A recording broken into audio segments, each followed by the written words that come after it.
দর্শক এই মুহূর্তে ট্রাইব্যুনালের সামনে আছেন সহকর্মী এস এ আরিফ, যুক্ত হচ্ছে তার সাথে। আরিফ, শেখ হাসিনা সহ 17 জনের বিরুদ্ধে গুম নির্যাতনের মামলার অভিযোগ গঠনের বিষয়ে আর কি তথ্য আছে আপনার কাছে, জানাবেন আমাদের।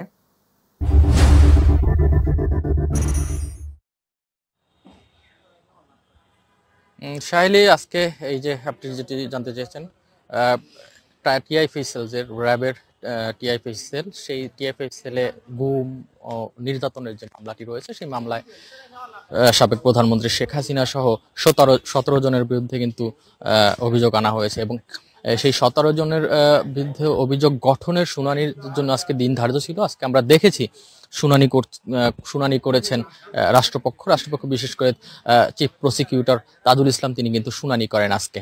এবং আজকে আরো একটি আবেদনের শুনানি হয়, সেটি হলো এই যে সেনা সদস্য রয়েছেন আটক 10 জন, সেই সেনা সদস্যের দের পক্ষে থেকে কিন্তু একটি আবেদন করা হয়েছিল তারা যেন ভার্চুয়ালি এই আদালতে হাজিরা দিতে পারেন বা ভার্চুয়ালি শুনানি হতে পারে। সেই আবেদনটা আজকে করা হয়েছিল, সেই আবেদনটাও আসলে খারিজ করে দিয়েছেন এই ট্রাইব্যুনাল। আরেকটি বিষয় জানিয়ে রেখি যে এই মামলায় শেখ হাসিনার পক্ষে রাষ্ট্র নিযুক্ত আইনজীবী হওয়ার ইচ্ছা পোষণ করেছিলেন জেরাই খান পান্না, এবং তাকে কিন্তু নিয়োগও দেওয়া হয়েছিল গত 23 নভেম্বর, যেদিনকে এই মামলার আজকের অভিযোগ গঠনের দিন ধার্য করেন, ওই দিনকেই কিন্তু তাকে নিয়োগ দেওয়া হয়েছিল। এবং তিনি কিন্তু তারপরে গত 27 নভেম্বর তার ফেসবুক পেজে এসে কিন্তু তিনি বলেছেন যে তিনি শেখ হাসিনার পক্ষে লড়বেন না, এবং তিনি কারণ হিসেবে বলছিলেন যে শেখ হাসিনা যেহেতু এই আদালতের প্রতি আস্থা নেই, সে কারণে কিন্তু তিনি লড়বেন না। এবং সেই কারণে কিন্তু আজকে তিনি আদালতে প্রথমে উপস্থিত হন নাই,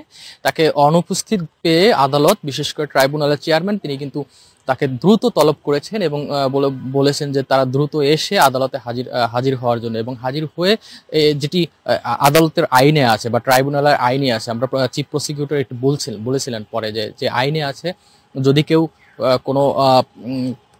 কোনো পক্ষের থেকে তিনি সরে দাঁড়াতে চান বা কোনো আইনজীবী যদি সরে দাঁড়াতে চান, তাহলে তাকে কিন্তু আদালতে হাজির হওয়ার পর আদালতের কাছে আবেদন করলে আবেদন মকুব হওয়ার পর এই তিনি কিন্তু সরে দাঁড়াতে পারবেন। সে কারণে কিন্তু পান্নাকে আজকে আমরা দেখেছি যে দ্রুতই আদালতে আসার তলব করেছিলেন, এবং তিনি র্যাবের টাস্ক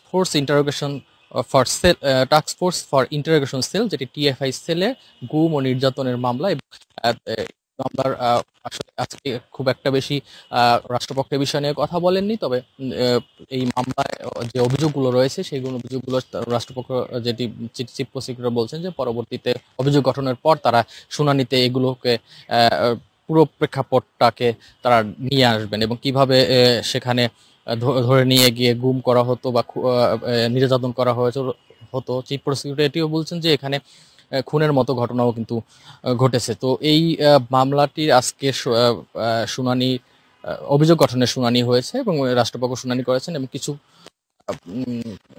দেখেছি আসামি পক্ষের যে আইনজীবীরা রয়েছেন, যারা সেনা সদস্যদের পক্ষে লড়ছেন, তারাও কিন্তু আসলে ছিলেন। তারা যে আবেদনটি করেছিলেন, সেই আবেদনটি আগেই বলেছি খারিজ হয়ে গেছে। আরেকটি বিষয় জানিয়ে রাখি যে শেখ হাসিনার পক্ষে যেহেতু এখন পান্না সরে দাঁড়িয়েছেন, সেখানে কিন্তু আজকেই আরেকজন রাষ্ট্র নিযুক্ত আইনজীবীকে নিয়োগ দিয়েছেন আদালত, এবং তিনি আইনজীবী আমির হোসেন, তিনি কিন্তু আমরা দেখেছিলাম যে প্রথম যে শেখ হাসিনার মামলায় এই ট্রাইব্যুনালে হয়েছিল, সেই মামলাটিতে মানবতা বিরোধী অপরাধের যে মামলা শেখ হাসিনার বিরুদ্ধে হয়েছিল, সেই মামলাটিতে কিন্তু শেখ হাসিনার মৃত্যুদণ্ড দেওয়া হয়েছে। সেই মামলাটিতে তিনিও কিন্তু শেখ হাসিনার পক্ষে রাষ্ট্রপক্ষ নিযুক্ত আইনজীবী ছিলেন। আজকে এই মামলার আগামী 14 তারিখ কিন্তু আবার অভিযোগ গঠনের শুনানির জন্য দিন ধার্য করা হয়েছে। এবং ট্রাইব্যুনাল 2-এ আরেকটি মামলা ছিল আশুলিয়ায়, যে 6 লাশ পোড়ানো এবং 7 জনকে হত্যা মামলা, সেই হত্যা মামলার প্রধান যে তদন্ত কর্মকর্তা, তার সাক্ষ্য গ্রহণ আজকে হয়েছে, এবং যতটুকু আমরা জানতে পেরেছি সাক্ষ্য গ্রহণ শেষ হয়েছে, এবং তাকে হয়তো পরবর্তীতে জেরা করবেন আসামি পক্ষের আইনজীবীরা। তো এই ছিল আমার কাছে সর্বশেষ। আরিফ, আপনাকে ধন্যবাদ।